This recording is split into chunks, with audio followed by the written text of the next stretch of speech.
നമസ്കാരം, ഫോർട്ടുഗ ന്യൂസിലേക്ക് സ്വാഗതം. വലിയ രീതിയിലുള്ള രാഷ്ട്രീയ ചുവടുമാറ്റങ്ങൾക്കാണ് ഇപ്പോൾ രാജ്യം സാക്ഷ്യം വഹിക്കുന്നത്. ലോക്സഭാ തെരഞ്ഞെടുപ്പിന് പിന്നാലെ മറ്റു പാർട്ടികളിൽ നിന്ന് ഇന്ത്യ സഖ്യത്തിലേക്കും അതുപോലെ തന്നെ കോൺഗ്രസിലേക്കും ഭീമമായ ഒഴുക്കാണ് ഉണ്ടായിക്കൊണ്ടിരിക്കുന്നത്.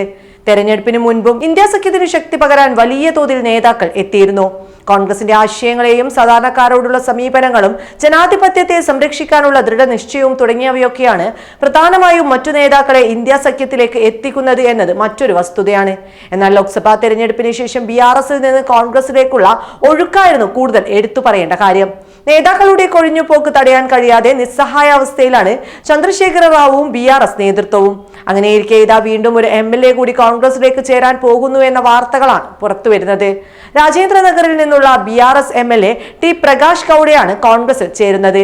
പാർട്ടിയിൽ ചേരുന്നത് സംബന്ധിച്ച് പ്രകാശ് മുതിർന്ന കോൺഗ്രസ് നേതാക്കളുമായി ചർച്ച നടത്തിയതായും റിപ്പോർട്ടുകളുണ്ട്. മാസങ്ങൾക്ക് മുൻപ് പ്രകാശ് തെലങ്കാന മുഖ്യമന്ത്രി രേവന്ത് റെഡ്ഡിയുമായി കൂടിക്കാഴ്ച നടത്തിയിരുന്നു. ഇതിന്റെ ഫോട്ടോ സമൂഹ മാധ്യമങ്ങളിൽ വൈറലാകുകയും ചെയ്തിരുന്നു. എന്നാൽ അന്ന് കോൺഗ്രസിൽ ചേരാൻ ഒരുങ്ങുകയാണെന്ന അഭ്യൂഹം പ്രകാശ് ഗൌഡ തള്ളിയിരുന്നു. അടുത്തിടെ നിരവധി BRS നേതാക്കളാണ് കോൺഗ്രസിലേക്ക് എത്തിയത്.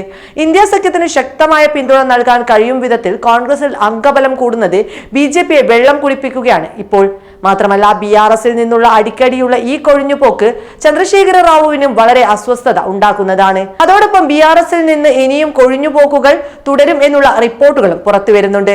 രേവന്ത് റെഡ്ഡിയുടെ നീക്കങ്ങളാണ് BRSൽ നിന്ന് വലിയൊരു വിഭാഗത്തെ കോൺഗ്രസിലേക്ക് എത്തിച്ചത് എന്നാണ് വിലയിരുത്തലുകൾ. BRSൽ നിന്ന് ഇനിയും കൊഴിഞ്ഞുപോകലുകൾ തുടരുകയാണെങ്കിൽ BRS എന്ന പാർട്ടി തന്നെ ക്ഷയിച്ച് ഇല്ലാതാകുമെന്നത് സംശയം വേണ്ട.